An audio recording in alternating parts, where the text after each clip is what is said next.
Hello students, this is मृदु श्रीवास्तव और आज हम मॉलिस टेस्ट के बारे में पढ़ेंगे।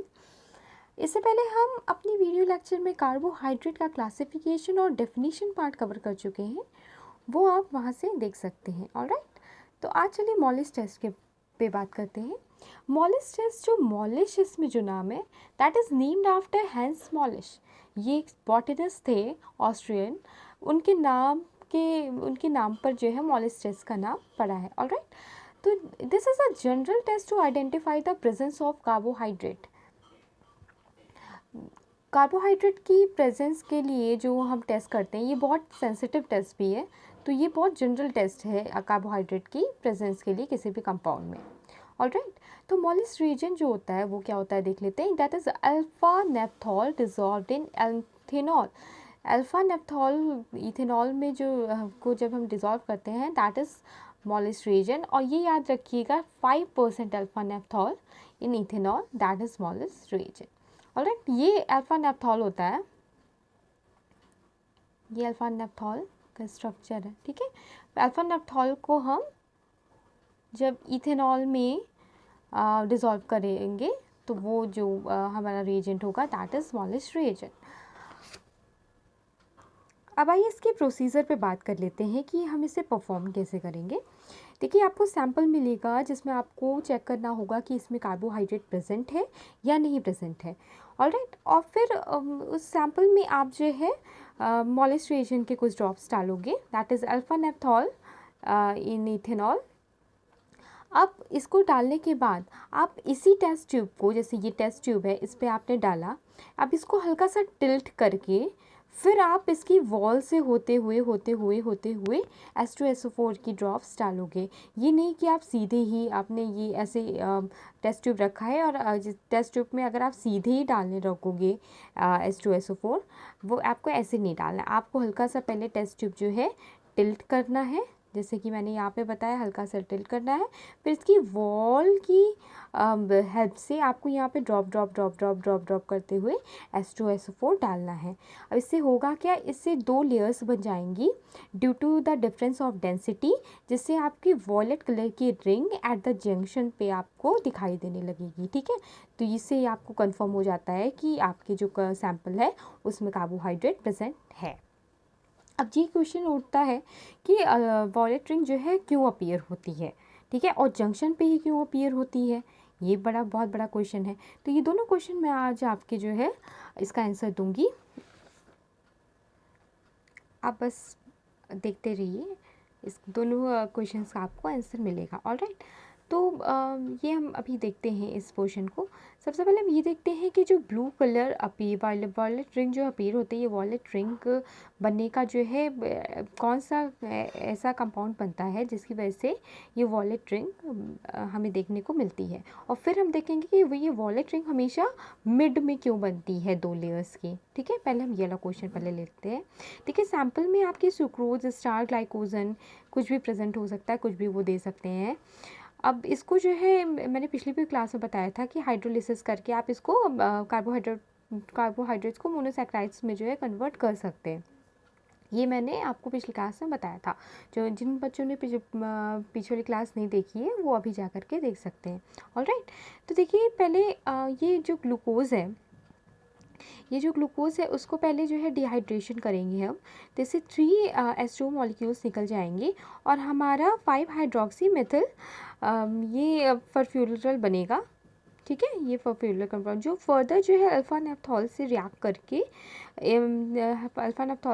करेगा और एक H2 मॉलिक्यूल निकलेगा जिससे हमारा ये कंपाउंड बनेगा। ऑलराइट, अब ये कंपाउंड बनने के बाद ये फिर ऑक्सीडाइज हो जाता है और उसके बाद ये दोनों बॉन्ड यहाँ पे जो है आपका डबल बॉन्ड आ जाता है। थोड़ा मैसी हो जाएगा बट यहाँ पे डबल बॉन्ड आता है और ये दोनों बॉन्ड्स हट जाते हैं। ठीक है, तो यही जो कंपाउंड होता है, ये जो कंपाउंड होता है, इसी की वजह से आपको पर्पल कलर का जो है वो रिंग दिखता है। अब बात ये आती है, ये तो था पहला क्वेश्चन कि पर्पल कलर का रिंग क्यों बनता है। अब ये दूसरा क्वेश्चन ये है कि पर्पल कलर का रिंग हमेशा 2 लेयर्स के बीच में ही क्यों बनता है। ठीक है, this is due to the difference और इन डेंसिटी के डिफरेंस के कारण जो है ये जो रिंग है वो हमेशा मिड में बनता है। ये मैं आपको अभी बताती हूँ। देखिए, जब आप जो है H2SO4 यहाँ पे डालते हो ड्रॉप ड्रॉप ड्रॉप ड्रॉप करके, तो H2SO4 की डेंसिटी जो है ज़्यादा होती है सैंपल वाला जो आपने वो लिया है सॉल्यूशन उससे। तो जब H2SO4 आप डिप डिप डिप डिप करके डालते हो तो H2SO4 जो है नीचे आपका इकट्ठा होने लगता है, ठीक है, due to the more density. और आपको जो सैंपल वाली जो सॉल्यूशन है वो जो है ऊपर चले जाते हैं, क्योंकि उनकी डेंस वो इतने डेंस नहीं होते जितना जितना कि H2SO4 में। आपको यहाँ पे बना के दिखाती हूँ।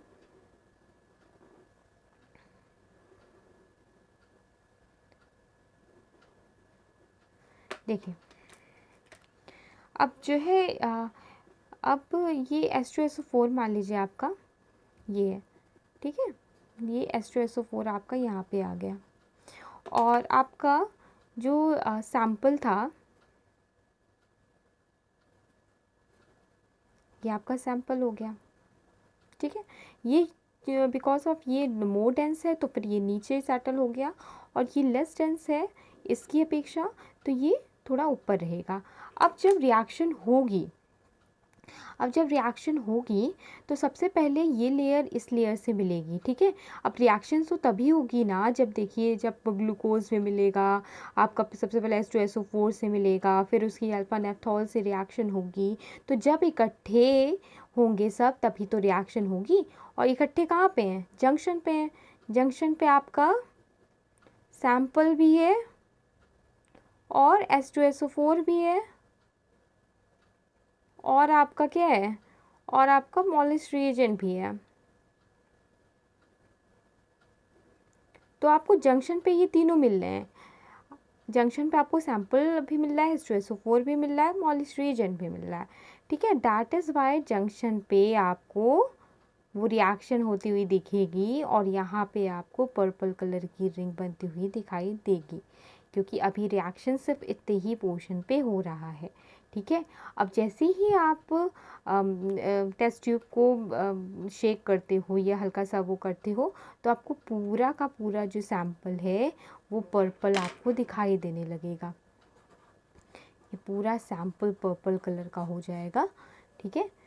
तो तब रिएक्शन आपकी पूरे पूरे सॉल्यूशन में हो रही है। लेकिन अभी इन दो लेयर्स, ये दोनों क्योंकि डेंसिटी के कारण अलग अलग हैं, और तीनों जहाँ पे आपको रिएक्शन वहाँ होगी जहाँ पे आपका सॉल्यूशन भी है, जहाँ आपका मॉलिस रिएजेंट भी है, और जहाँ आपका H2SO4 भी है, ठीक है। वो हम यहाँ से देख चुके हैं। इसीलिए क्योंकि इस टाइम पे सिर्फ जंक्शन पे ही ये तीनों इकट्ठे रूप से एक साथ है, इसलिए जंक्शन पे रिएक्शन हो रही है, और जंक्शन पे ही आपको पर्पल कलर का रिंग जो है बनता हुआ फॉर्म होता हुआ दिखाई देता है। ऑलराइट, तो ये तो पूरी कहानी थी आपकी मॉलिस टेस्ट की, जो मैंने आपको बता दी। और मैंने आपको यहाँ पे क्या क्या बताया, मैंने आपको ये बताया कि ये जो है कार्बोहाइड्रेट की प्रेजेंस के लिए ये टेस्ट होता है। मॉलिस रिएजेंट बताया, इसका पूरा प्रोसीजर बताया, और सबसे मेन बात मैंने ये बताई कि इसमें जो है रिंग का फॉर्मेशन जो है किसके कारण होता है। ये आपको पूरी रिएक्शन दिखाई, और हमेशा रिंग का जो फॉर्मेशन होता है वो हमेशा मिड में ही क्यों होता है, मैंने आपको ये बात भी क्लियर कर दी है, ठीक है। तो आज के लेक्चर में बस इतना ही। मैं होप करती हूँ मैं आपको समझा पाई अच्छी तरह से कि ये पूरा प्रोसीजर मॉलिस टेस्ट का कैसे होता है। और अब आज के लिए बस इतना ही, और तब तक अब मैं अगली वीडियो आपकी बनाऊँगी जल्दी ही। उसमें हम यूटारोटेशन भी कवर करना है, और अभी ये बहुत सारे कार्बोहाइड्रेट पे मेन टॉपिक्स बचे हैं, वो सब हम कवर करेंगे। तब तक के लिए पढ़ते रहिए, बढ़ते रहिए, और हमारे चैनल को लाइक, सब्सक्राइब और शेयर करते रहिए। Thank you so much.